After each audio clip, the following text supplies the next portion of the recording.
putting you on the internet again. I know.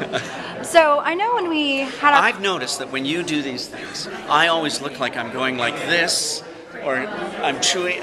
You make me look worse than anybody. I know it's not. Excuse I don't me. think you do it on purpose. Hey. But I always look terrible. In my defense, I think it's Corby who's actually normally holding the camera when we have camera conversations. I So don't maybe think it's the camera holding. I think it's that you guys make me bite. Anyway, go ahead. I make you nervous. Let's Yeah. get on with this, and I'll make you nervous some more.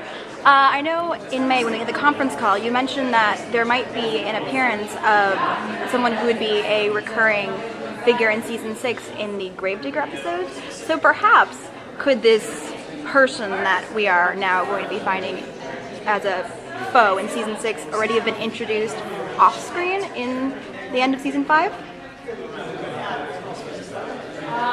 Maybe. Maybe not.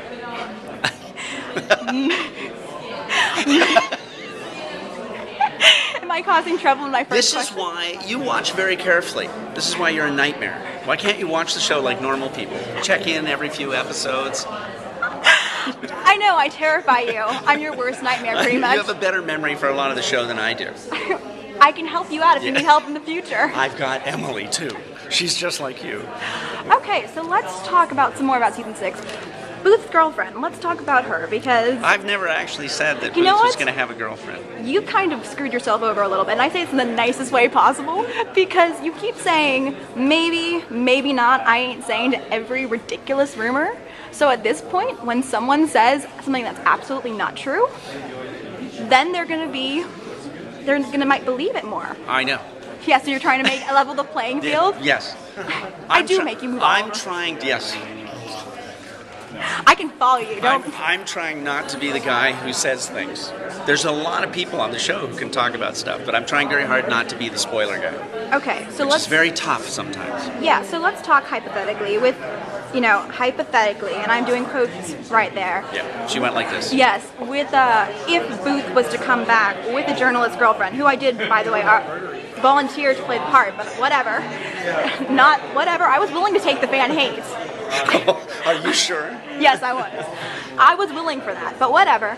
So, do you think that this could actually be helpful? Because a lot of fans are basically looking for the worst possible scenario, and I think this could actually be a very, very good thing for the show. I think this could be a good thing for Booth and Brennan. They can make movement towards becoming an actual couple because clearly some of their time apart might not have done enough of the trick. Do you think that would be a fair thing to say that maybe... I think it's very fair to say, because I don't mind telling you that we've been through millions of scenarios Right. of things that could happen. And that scenario, Booth coming back with someone, generates a lot of stories. So I don't mind telling you that. Whether or not we do it is another thing. Yeah. Another one is that he comes back with no legs. We considered that one. But Making I'm not David saying we Boreanaz do go that or along in a didn't do it. wheelchair. Yeah. One last Because question. you want to take a guy like David and put him in a wheelchair. Yeah, clearly. That's what's going on. There's trouble for that. Yeah. One last question before I let you go, because I know you do have to go. Have you released, just yes or no, have you released any fake sides this year? I wouldn't tell you if I'd done that. You should, though. Really? Don't you think so? I think if you... I think it's essential to release fake sides. Okay. I'm not saying I've done it, though.